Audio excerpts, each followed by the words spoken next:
Ici Louis Lemieux, votre fier député Saint-Jean. La chaîne YouTube que vous regardez en ce moment, Studio Saint-Jean, c'est la chaîne de votre député au service de la communauté. Tout au long de l'été, Alice et Marianne vont vous présenter ce que je vous présentais depuis plus d'un an déjà, des rencontres, des conversations avec des gens de la communauté qui ont besoin de vous ou qui veulent se faire connaître de vous et par vous pour mieux travailler ensemble. Dans le fond, Studio Saint-Jean, c'est d'essayer de communiquer plus et de communiquer mieux, comme ceci. Salut, c'est Marianne Paquin de Studio Saint-Jean et aujourd'hui, je suis au paisible domaine Trinity où un projet a lieu pour la 2e année consécutive. On va parler de ce projet-là avec nul autre que la personne en charge du projet, Héloïse Grondin. Bonjour Héloïse! Bonjour! Comment ça va? Ça va super bien. C'est ce qu'on souhaite. Alors là, on est au domaine Trinity. Le projet Éphémère été est en place. Qu'est-ce que l'éphémère été? L'éphémère été, en fait, c'est un événement qui prend place sur le site du domaine Trinity, qui a le concept, en fait, de se réapproprier l'espace public pour faire sa transformation en lieu de diffusion culturelle.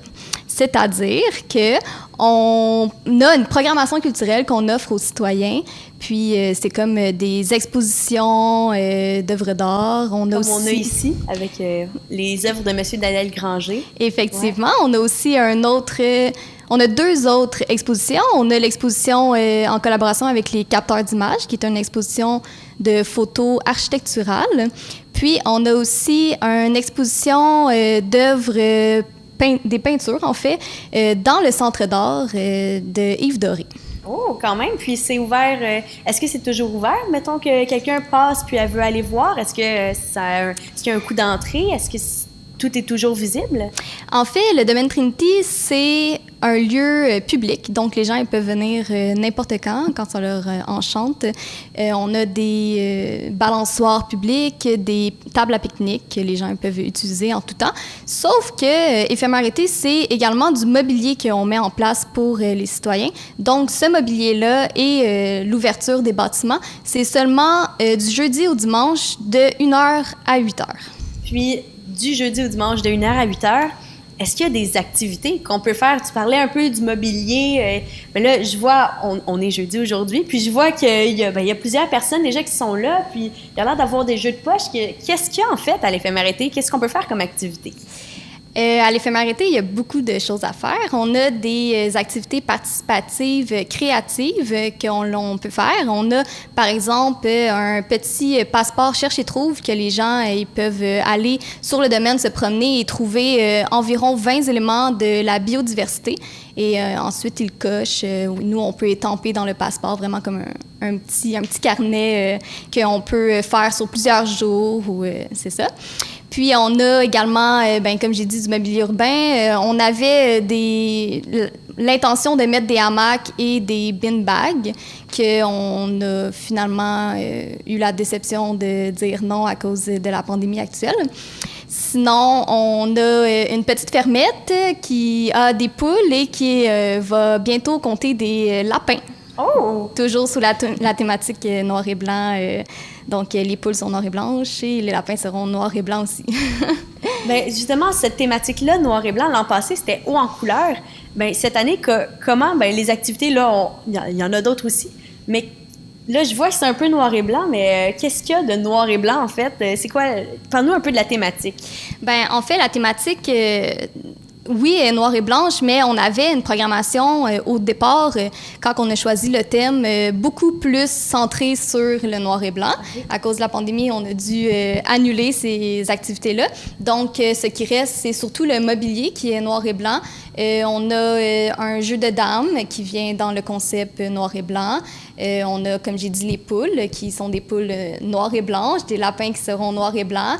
C'est Émilie Campbell qui a peinturé tout notre mobilier pour le mettre en noir et blanc. On avait des beanbags qui étaient censés être noirs, des hamacs blancs, des projections de ciné plein air en noir et blanc également, des silhouettes d'époque en noir et blanc que les gens pouvaient venir prendre des photos. C'était tout un concept très diversifié qu'on a dû changer avec les restrictions de santé publique. Oui, évidemment. Puis, parlant de ces restrictions-là, est-ce qu'il y a des mesures qui ont été mises en place pour contrer le COVID ou des choses comme ça? Là, je vois, il y a des chaises qui peuvent être déplacées pour conserver le 2 mètres, mais qu'est-ce qu'il y a aussi?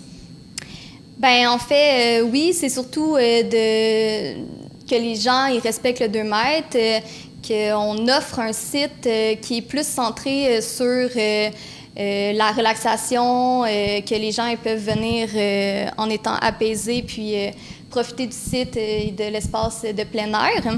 Puis, donc, on a aussi une surveillante de parc qu'on a engagée cette année pour assurer une désinfection régulière sur tout le matériel du domaine Trinity. Puis sinon, bien, on a dû annuler plusieurs petites choses qu'on était censé faire, puis on s'est réorienté vers des choses qui étaient plus simples à nettoyer.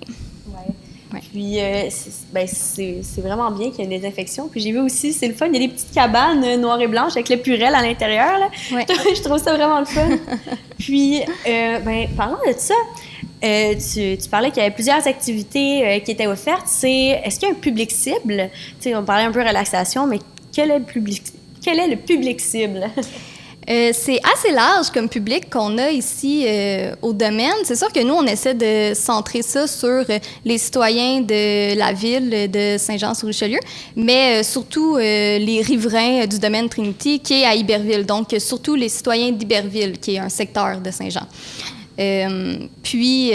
Sinon, là, cette année, à cause du COVID, ben, les gens, ils restent au Québec. Donc, on essaie d'aller chercher, surtout en collaboration avec les infos touristiques, d'aller chercher les visiteurs qui vont visiter Saint-Jean, qui est un lieu quand même assez touristique, selon moi, avec les montgolfières d'habitude, que finalement, cette année, ils n'auront pas lieu. Mais ils ont mis en place quelque chose d'intéressant, je crois, par exemple. Oui, j'en avais entendu un peu parler là, avec les spectacles, mais en voiture. Oui. Ouais. Donc, c'est ça. Fait qu'on essaie d'aller chercher des gens qui ont envie de venir profiter du site de plein air et de l'espace culturel qu'on a mis en place pour eux. Oui. Puis là, ça me ramène tantôt quand on a parlé des heures d'ouverture. Ouais. J'ai repensé aux expositions. Tu avais parlé de 3 expositions qui étaient en place. Mm-hmm. Je sais que celle-ci, elle est visible de l'extérieur grâce à la vitrine. Mais pour les 2 autres expositions, comment est-ce que ça fonctionne si on veut les visiter? Bien, maintenant, avec l'obligation du port du masque, on oblige les gens à porter le masque dans le centre d'art. L'exposition, elle est vraiment visible quand on rentre. Là, on peut se promener dans le centre d'art et voir l'exposition de Yves Doré. Puis sinon, ce qui est pour les pancartes des capteurs d'images, c'est à l'extérieur, proche du terrain de soccer, qu'on peut aller marcher puis regarder l'exposition qui mène, la dernière pancarte mène au ponçon, le premier ponçon du ruisseau Hazen. OK, ouais. Ça s'étend vraiment sur un grand terrain, quand même. Ah, c'est le fun. Puis là, sinon, si je parle un peu de toi, là, j'ai mentionné au début que tu étais en charge du projet. Mm-hmm. Qu'est-ce que tu fais ici? Est-ce que c'est toi qui as organisé ça en partie? Peux-tu nous raconter un peu, nous en parler un peu plus? Oui, bien en fait, c'est sûr qu'à la base, c'est le service de la culture, du développement social et du loisir de la ville de Saint-Jean-sur-Richelieu. Puis moi, mon rôle, bien en fait, je suis stagiaire là-bas. Et ma charge, mon mandat, c'est agir à titre de chargé de projet pour Éphémérité. Donc, c'est moi qui le mets en place, mais avec, bien sûr, l'aide de mes superviseurs, la régisseuse culturelle et la conseillère au développement culturel. Ah, wow! Ouais. Puis, c'est toi qui s'occupe de l'organisation, en fait? Oui, c'est moi qui s'occupe de l'organisation. C'est sûr qu'il y avait une bonne partie de fête avant mon début de contrat. Puis moi, ben c'est sûr que j'ai ajouté des choses, j'ai lancé des idées, puis surtout avec la pandémie actuelle, il a fallu qu'on se réinvente. Donc, c'est ça. Moi, c'est sûr que j'ai apporté quelques idées supplémentaires. Puis, j'ai le rôle d'organisatrice dans le sens que c'est moi qui fais les appels pour le projet. Je suis en charge aussi de le promouvoir sur les réseaux. Donc, c'est ça. Oh wow! Puis j'imagine que tu es donc ici le jeudi au dimanche, tu es ici? Oui. Donc, si les gens ont envie de venir te parler et venir en savoir plus, bien, ils pourront venir. Oui, c'est ça. Moi, je suis là en tout temps du jeudi au dimanche de 13h à 20h. Ouais. Puis t'es quelqu'un de très sympathique, fait que ça... Ben, merci beaucoup. Oui, vraiment. Je pense que ça fait pas mal le tour de ce que je voulais aborder. Donc, je vais aller m'amuser tantôt avec les jeux de poche puis avec les poules. Donc, merci beaucoup, Héloïse, pour cette belle entrevue. Merci à toi. Puis au plaisir de se reparler. Ben oui. Alors, si vous êtes intéressé à venir au domaine Trinity, vous êtes les bienvenus, comme on en a parlé dans l'entrevue. C'est un endroit incroyable, un endroit très paisible. Et voilà, je vous laisse venir le découvrir. Puis, pour terminer, si vous êtes intéressé à vous aussi participer à une discussion, une entrevue de Studio Saint-Jean, voici l'adresse qui apparaît au bas de l'écran à laquelle vous pouvez nous contacter. Alors, on se retrouve une prochaine fois. Salut!